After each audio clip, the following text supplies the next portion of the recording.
And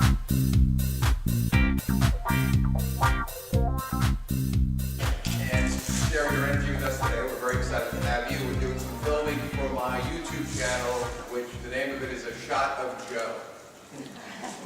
Now, I will tell you this, I'm very good at coming up with ideas and books and names, but that one I did not come up with. We used to do, we're from New York, for those of you who don't know us, and we used to do an event in New York every single month. There was a metaphysical center right near, for those of you who know New York, near Penn Station, near Madison Square Garden, a couple of blocks away.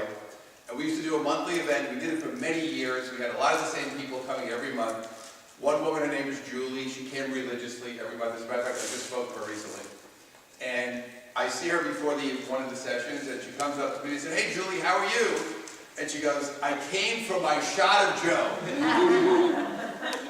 So I said, so the minute she said it, of course, my marketing brain said, "Ooh, that's a good one." And we got home. We used to get home like midnight because we were living in Long Island. We would drive home, and the whole day I said, the minute I get home, I have to go buy that .com. And this is like 8 years ago. And I had no idea what I was going to do with it. But it just hit me as a good idea. So this is something also for us. Sometimes something comes to you way before it actually gets used. And don't write it down. I have notebooks. My wife will tell you I drive her crazy. I have all kinds of notebooks and ideas and things, and I'm writing it down. I got all this stuff that I'm working on, and some of this stuff took years before I actually did it. But it was there. I never forgot it.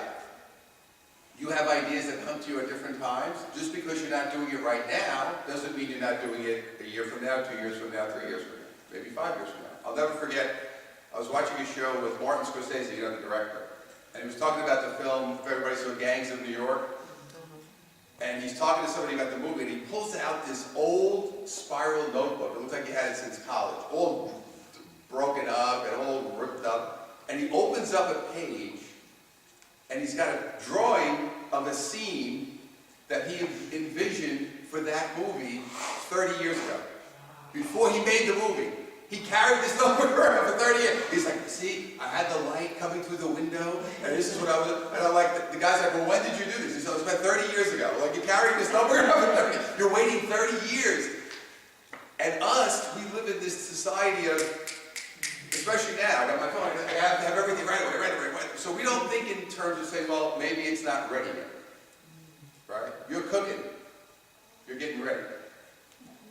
So don't stop your momentum, and don't say, well, I gotta stop, because you never know. Sometimes that idea is not ready. Everything in energy work, and we're gonna talk about this a lot, is divine timing. You have to be ready. The universe has to be ready. Everything has to be ready.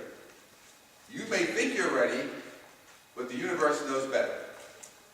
I know myself, I thought I was ready a long time ago. It wouldn't have worked out well. I was not ready. So you have to be ready. Everything has to line up correctly when things come to fruition. So before we begin, I'll give you my little disclaimer, because I like to put this out there, because I don't want to upset people, although I actually do, but I don't want to tell you that I do. I'm going to share with you what I've learned over many, many years of work. Okay, I'm going to share it with you. I'm going to put it out there for you to use as you like. When I started doing this years ago, you know when you get really excited about something and you want to help everybody? You ever feel like that? Then you tell your family. No good comes of that, does it? So, you start telling them, "Oh, I'm going to show you how you can heal yourself." What do you heal? What's wrong? Nothing wrong with me.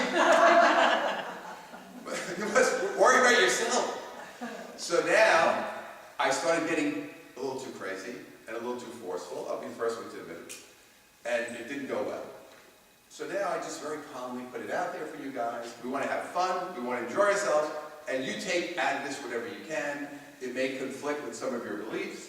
It may cause you to think a little differently, but that's all good. So that's what we want you to do. So I'm originally, as we said, we're from New York. I'm from Brooklyn. My wife is from Queens. So we're far from Brooklyn and Queens. We just moved recently out to Redondo Beach. So every day we walk down and we see dolphins.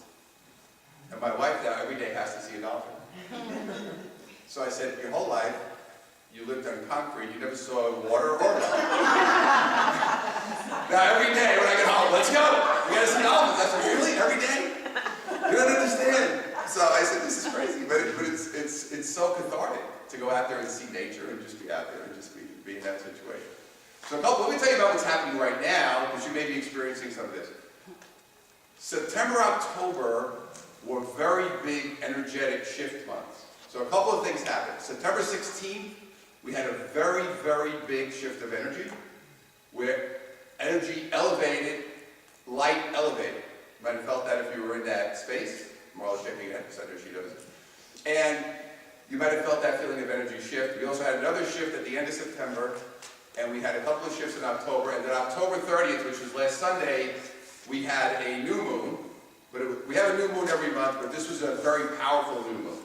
So here's what's happening now. We're basically at the point where we're ending cycles.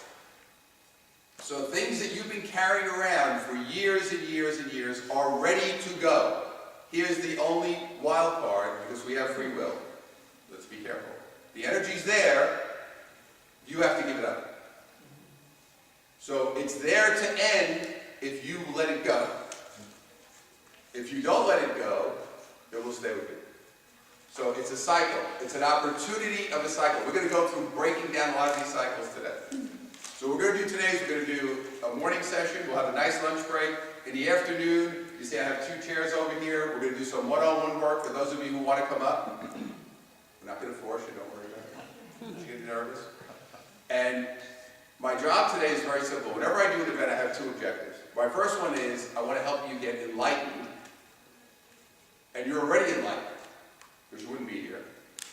Enlightened means I'm in the light. Now, we know a lot of people that are not in the light, correct? That's fine. That's cool. They can be not in the light. We're in the light. Now, as you go in the light, you get brighter and brighter as you go up the scale. Some people are in the light a little bit. Some people are just getting enlightened. Some people, more and more people now are becoming enlightened. We're noticing more things. The other thing, more important than that, is I want you to be empowered. More important. And here's the reason that that's critical. You have to know within yourself that you have the power. You have to know that. It's not about thinking it. It's not about saying it. You have to feel it. You have to know it. So the movie that I always think of for our journey is The Wizard of Oz. Everybody saw The Wizard of Oz, right? And The Wizard of Oz is our story. So what happens? Dorothy leaves home. She leaves, the whole house gets taken up, right? Which is what happens to us. We leave the other side. We have no problems on the other side. We're in high vibration, we're in heaven type energy, right? We decide, here's what happens. I'm going to take all this energy, I'm going to cram it all the way down. I'm going to put it in the soul, which resides right here. Stick it into a physical body, fire myself down to earth, and feel helpless. How's a baby? Baby's helpless. A baby needs somebody to help them, or they can't live. So think about going from there to there. But I come here, I don't remember all that. I came here not to remember all that. So Dorothy comes, right? She gets there, and the whole movie, what is Dorothy trying to do? Get home. And she has adventures like we have. She meets nice people, she meets not nice people, she has great adventures, she has positive things, she has negative things. She goes through the whole thing, but her belief is, what? I need the wizard. I have to find the wizard. The wizard has the answer that I need. So the whole journey, and our belief is, for many of us, is the answer is there. The answer is a person. The answer is a book. Now, all the stuff that we learn and accumulate is important, but ultimately the answer is here. So at the end of the movie, what happens? She meets the good witch. She says, oh, the wizard went off with the balloon. What am I going to do? And what does she say? You have the power. That's us. The key is, do you believe you have the power? You already have the power. The question is, do you believe you have the power? So we know this is time of great change, and the reason I know that is the Chicago Cubs won the World Series. Now think about this. Two things are going to happen. We're going to have a lot of change, or the world's going to end. I don't know. What do I say? We're watching this parade. There's not like people are crying. You got to remember, this is, if you're a sports fan, and you know, we grew up in New York, we were Yankee fans or whatever, we didn't experience this, but I had friends from Chicago who said, you don't understand, this is generations of people that are waiting for this moment to come. And it was also a sequential number of nines. The number 9 means ending a cycle. So I'm going to tell you how it works. 2016, when you do numerology, you break the number. So it's 2 plus 0, right, plus 1 plus 6 equals 9. 1908, which is when they won the last time, breaks down to a 9. And if you deduct 2016 from 1908, you get 108, which is a 9. Pretty cool, right? So it's the end of the cycle. See, so baseball can teach you something. You don't have to like baseball, but it may be ready to teach you something. So this is part of our journey, is to understand that these things are happening, and we can jump on the light. So it's almost like the train is going by, you can jump on it. You don't have to jump on it. You can choose to jump on it or not jump on it. But you've got to make a decision. And say to yourself, am I ready to jump on the train and get into the light and take this road? But it's a different road. It's a whole different road than what a lot of people you know are taking. So it's a very interesting journey. So we want to do today, here was my problem with all this work, I'll tell you early on. So I started learning about it. I started off with a lot of different work. I grew up in New York, as I said. My dad died when I was 12 years old. He was a narcotics detective in New York. Grew up very quickly. Felt very guilty and responsible because, first of all, I'm Italian. And you're supposed to take care of everybody. And I was the oldest, and I'm a boy, and I got to do this whole routine. So went to work right after high school, worked hard. My belief system was work hard. Anybody have that belief system? We got to give that up today. I have no interest in working hard anymore. Okay? No interest whatsoever. I don't want to do it. So I work hard. I have this whole idea. I'm going to knock my brains out. I'm going to retire at 30 years old. Long story short, I ended up going bankrupt twice by 30. All destroyed, all upset. I don't know what's going on. I'm working really hard. I can't figure it out. Driving myself mentally crazy. Anybody? Okay, that's another thing we're going to stop doing today. We're going to stop thinking. It's going to be exciting. So I started actually with, and I had always been, even when I was a young kid, I was always very interested in personal development. I was reading like Dale Carnegie and Think and Grow Rich. I was 18, 19, 20 years old. I started reading all this stuff. I was very interested in improving myself. So I said, well, something's not working. I'm doing all this work. I'm driving myself crazy. I don't understand why it doesn't work. I've decided to go to therapy, which, just so you know, Italians from Brooklyn don't do. We don't go to therapy. It's not in our game plan. You know, we're not sitting around the Sunday dinner table saying, you know, how are your feelings? It's not really happening for us. So we go out. So I started to go to therapy. I do it for a couple of years. I found I found psychology just fascinating. I started reading books and taking courses, and my therapist gave me books. And I went to some classes, and it led me into metaphysical work, energy work, spiritual works, as we call it. And I met some great people, and I met a very powerful teacher who was an enlightened master teacher who taught me about the chakra system. Everybody knows what chakras are? You see why I had to come to California? And how to clear the energy. So what happened was, early on, as I was learning, going to a lot of these more spiritual classes, what I was finding was it was a little, for me, as a hardcore Brooklyn kid, a little airy-fairy. Okay? It was nice. I mean, I love everyone, and you're wonderful. Go love yourself. I'm like, I hate myself, and nothing's working. What do you think? So I'm like, I need some kind of plan. See, I can't walk out of here and just put a candle out in my house and feel good. That's not going to happen. So, you know, but that's what they were telling you. It was very nice. It was very positive. I had never been in those kind of environments, but still, I didn't feel like that. So my last teacher said, I'm going to show you how to clear the energy so you can elevate your vibration so you will feel better. So that's what we're going to do. We're going to work on actually how to clear it. Because don't you want to know how to do it?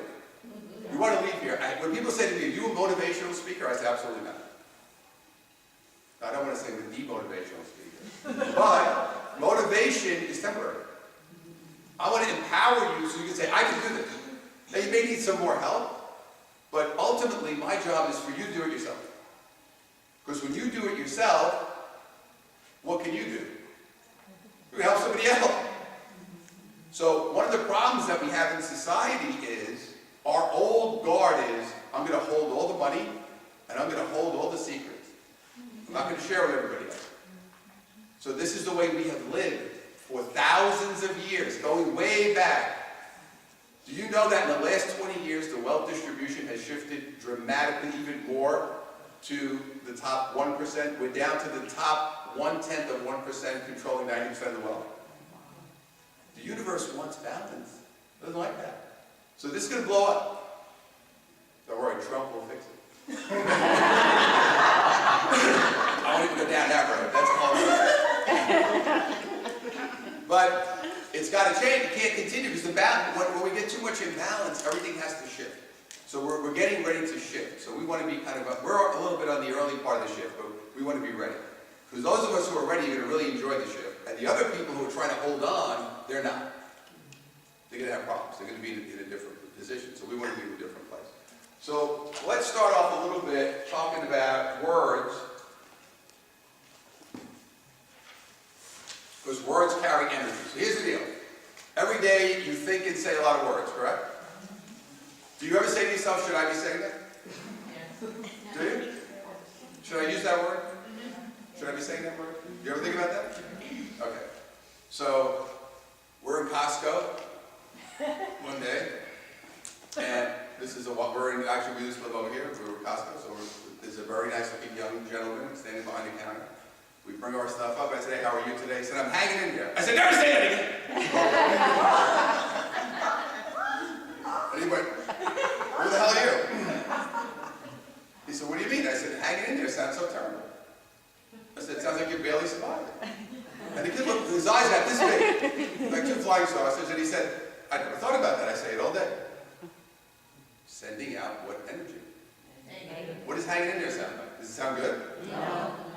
Saying it unconsciously all day long, lowering his energy vibration. All day long. So you have to watch the words that you use, because the words that you use, first of all, 2 things are happening. First of all, they carry energy, and you have an association to those words. You have an association to every word. And you also have a vibration that goes with every word. So you have to watch what you think and what you say. Now, what you say often is telling you how you feel. So be aware. So if you're saying something, say, oh, why did I say that? How do I feel? We're going to get a lot into emotion today, which scares people.